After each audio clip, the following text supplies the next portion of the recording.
Саламатсыңар балдар. 8 класстар үчүн химия предметинен видео сабакты баштайбыз. Балдар, буга чейин биз кычкылтек менен таанышканбыз. Кычкылтек жөнөкөй заты, кычкылтек химиялык элементи менен. Бүгүн дагы ошондой эле суутек элементи менен жана суутек жөнөкөй заты менен таанышабыз. Демек балдар, бүгүнкү сабактын темасы суутек жалпы мүнөздөмөсү, алынышы жана колдонулушу деген теманы өтөбүз. Бүгүнкү сабакта суутек жалпы мүнөздөмөсүн, алынышын, касиеттерин окуп үйрөнөбүз балдар. Ошондой эле суутектин колдонулушу, суутектин изотоптору боюнча маалымат алабыз. 16 кылымда Парацелес темирге күкүрт кислотасын таасир этүү менен суутекти алган. Ал эми 1671 жылы Роберт Бойл газ бөлүнүп чыккан темир менен күкүрт кислотасынын реакциясын терең изилдеген. 1766 жылы таза суутекти Генри Кавендиш бөлүп алып, аны күйүүчү аба деп атаган жана ал заттын касиеттерин аныктаган балдар. Лауэзе 1783 жылы суудан таза суутекти бөлүп алып, ал элементти гидрогениум деп атаган. Башкача айтканда сууну жаратуучу, сууну пайда кылуучу деп атаган. Гидро деген суу, гений деген пайда кылуучу деп которулат. Балдар, суутектин келелерин табиятта таралышын карап көрөлүчү. Кайсыл жерлерде суутек таралган? Суутек балдар эркин түрүндө таралган, башкача айтканда жөнөкөй зат түрүндө, демек H2 түрүндө таралган жаратылышта. Бул биздин атмосферада, жаратылышта суутек көбүнчө бирикме түрүндө кездешет. Бирок айрым учурда өтө аз өлчөмдө суутек атмосферада кездешет. Ошондой эле суутек демек бирикме түрүндө да кездешет балдар, башкача айтканда татаал зат түрүндө. Мисалы, суунун курамында суутек бар. Эркин түрүндө, жөнөкөй зат түрүндө кездешкенин карап көрөлү балдар. Нефтини өндүрүүдө жана нефтини алууда бул жерде жөнөкөй зат катары суутек бөлүнүп чыгат.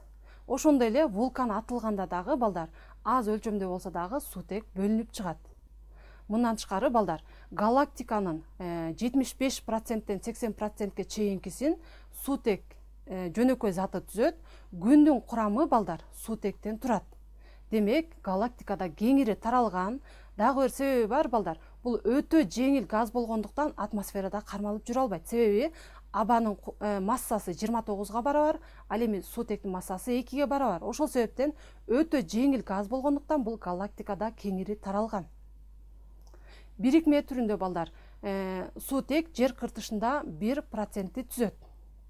Демек, жер кыртышынын жалпы кыртышынын 1%-ин суутек түзөткөн. Ошондой эле суунун курамында дагы суутек кездешет балдар.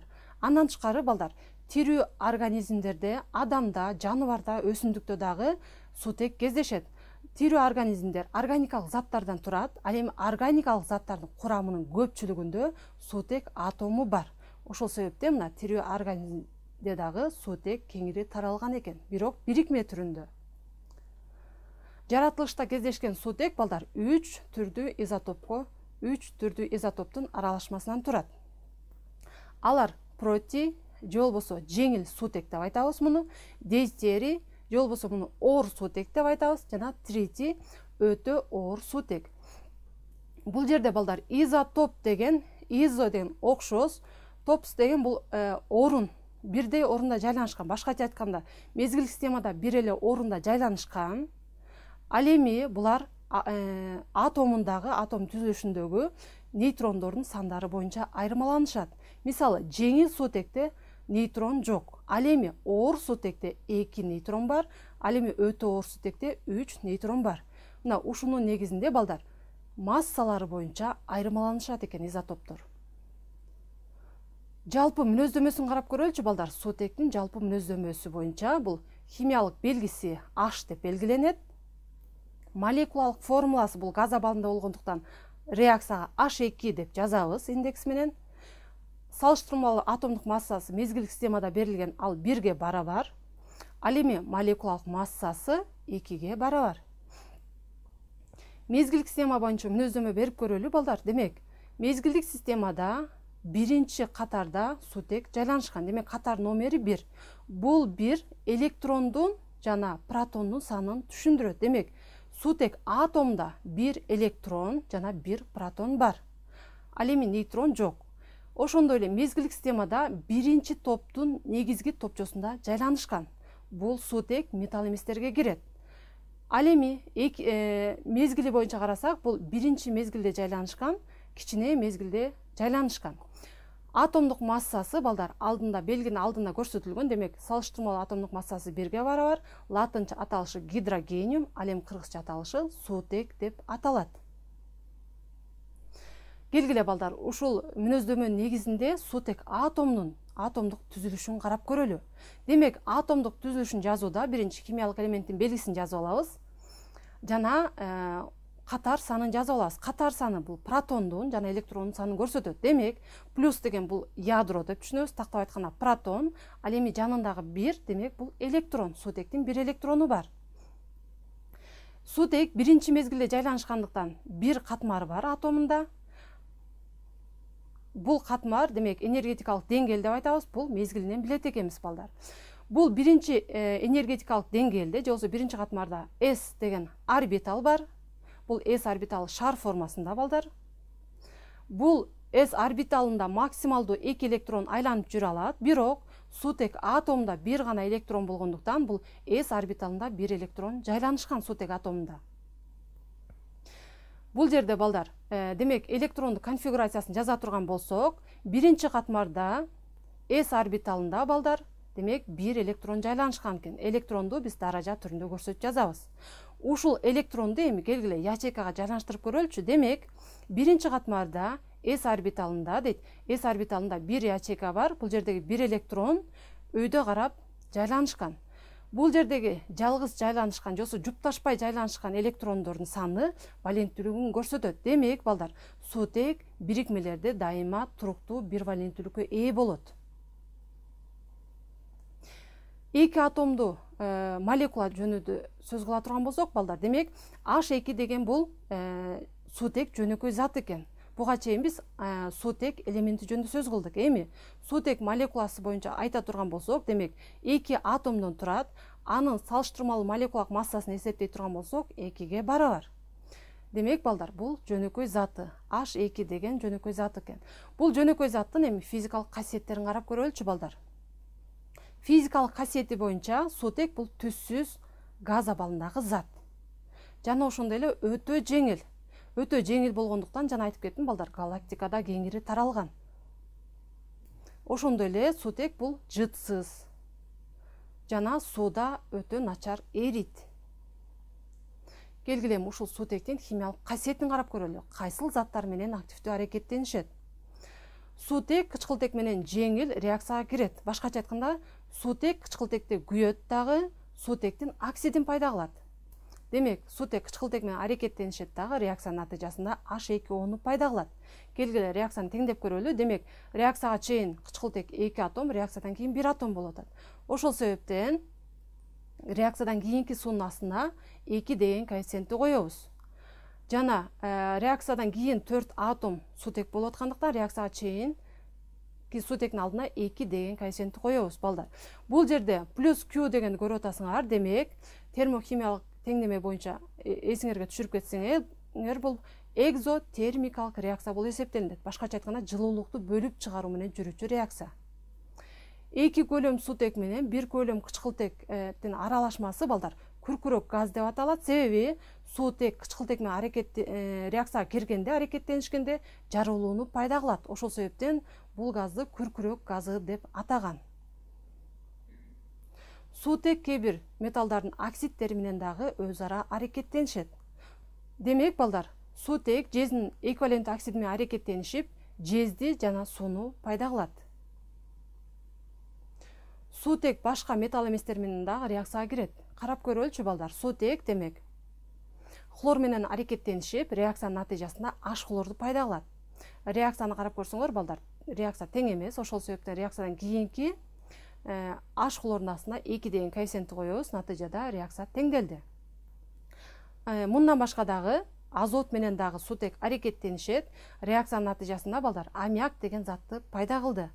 Бул жерде да реакцияга чейин сутек 2 атом, реакциядан кийин 3 атом. Демек сутек тең эмес. Теңдеш үчүн балдар реакцияга чейинки сутектин алдына 2 деген коэффициентти коебуз. Демек реакцияга чейин сутек 6 атом. Ал эми реакциядан кийин 3 атом болуп аткандыктан реакциядан кийинки NH3-тün алдына 2 деген коэффициентти коебуз. Бул 2 азотка дагы сутекке дагы тиешелүү. Ошол себептен реакциядан кийин азот 2 атом болду, реакцияга чейин дагы 2 атом турат. Реакцияга чейин сутек 6 атом, реакциядан кийин 6 атом. Демек теңдеме теңелди балдар. Сутек кээ бир активдүү металлдар менен дагы реакцияга кирет балдар. Бул жерде кальций сутек менен аракеттенишип балдар кальцийдин гидридин пайда кылды. Демек сутек металлдар менен аракеттенишип гидридтерди пайда кылат. Келгиле эми сутектин алынышын карап көрөлү балдар. Өнөр жайда алынышы, өнөр жайда электр тогунун таасири астында балдар сууну ажыратуу менен алууга болот. Демек сууну электр тогунун таасири астында ажыратсак, сутек жана кычкылтек алынат. Суу буларынын кызарта ысытуу менен кокс көмүрүнөн дагы алууга болот экен. Демек көмүртекке сууну таасир этүү менен көмүртектин эквивалент оксидин же болбосо ис газын жана сутекти алууга болот экен. Бул жерде реакция тең балдар көрүп аткандай. Ошондой эле ис газына сууну таасир этүү менен дагы бул жерде дагы көмүртектин 4 валент оксиди жана сутекти алууга болот. Мындан тышкары балдар метан деген газ абалындагы затты, жаратылыш газы деп аталат бул. Буга сууну таасир этүү менен балдар көмүр кычкыл газын жана сутекти алууга болот экен. Бул жерде теңдемен теңдей турган болсок, реакцияга чейинки суунун алдына 2 деген коэффициентти коебуз. Реакциядан кийинки сутектин алдына 4 деген коэффициентти койсок, демек реакция теңелет. Сутекти лабораторияда алынышы боюнча балдар сутек активдүү металлдар менен суунун аракеттенишүүсүнөн алынат. Бул жерде балдар идиште көрүп атасыңар, индикатор коюлган. Бул жерде индикатор бар сууга шелочту же болбосо натрий же калийди таасир эткенде өтө активдүү реакцияга кирет. Түсүнүн өзгөрүшү менен реакция активдүү жүрүп атканын көрүп атасыңар. Демек балдар бул жерде натрий суу менен аракеттенишкен дагы реакциянын натыйжасында натрийдин гидроксиди деген зат пайда болот жана сутек алынат. Реакцияны теңдеп көрөлү балдар. Реакциядан кийинки натрий OH-тын алдына 2 деген коэффициентти коебуз жана реакцияга чейинки суунун молекуласынын алдына 2 деген коэффициентти коебуз. Ошондой эле реакцияга чейинки натрийдин алдына да 2 деген коэффициентти коюу менен реакцияны теңдейбиз балдар. Сутектин жанында өйдө караган стрелканы көрүп атасыңар. Демек газ абалындагы заттар алынса, реакциянын натыйжасында стрелканы жебени өйдө каратып коюуга болот. Демек бул жерде балдар сутек газ абалындагы зат өтө жеңил газ болгондуктан бул жердеги сүрөттө көрүп атасыңар, пробиркага суу коюлган, анын үстүнө натрий салынат дагы. Бул жерде жогоруда жазган реакция жүрөт. Демек пробиркада натрийдин гидроксиди пайда болот.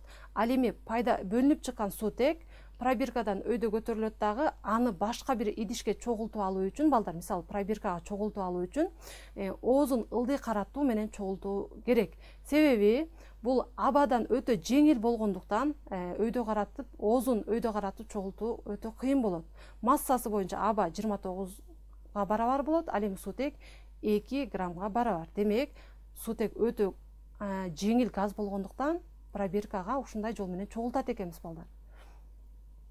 Металлды кислотага таасир этүү менен дагы сутекти алууга болот. Демек цинкка H-хлорду таасир этүү менен цинктин хлоридин, цинк хлор 2-ни жана сутекти алса болот. Реакцияны теңдеп коелу. Реакцияга чейин H-хлордун алдында 2 деген коэффициентти коебуз. Демек бул жол менен алуу лабораториялык ыкма болуп эсептелинет дагы, кеңири пайдаланылат балдар. Сутекти алуу жана чогултуу үчүн кип аппараты пайдаланылат балдар. Аны голландиялык окумушту Кип ойлоп тапкан, ошол себептен киптин ысымынан аталган. Бул жерде кип аппаратын көрүп атасыңар балдар.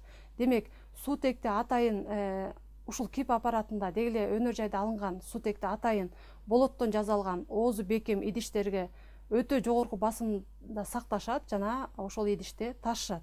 Бул жердеги сүрөттү көрүп атканыңар балдар, кип аппараты демек бул жерде воронкадан жана негизги түзүлүшүнөн турат экен. Бул боюнча силер буга чейинки сабактарда таанышкансыңар. Келгиле балдар, эми суутектин колдонулушун карап көрөлүчү. Кайсыл жерлерде суутек колдонулат?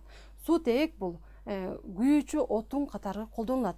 Суутек кычкылтекте өтө жакшы күйгөндүктөн, мисалы, транспорттордо күйүүчү отун катары колдонулат. Бирок суутекти пайдалануу өтө кооптуу. Ошондуктан коопсуздук эрежелерин сактоо керек.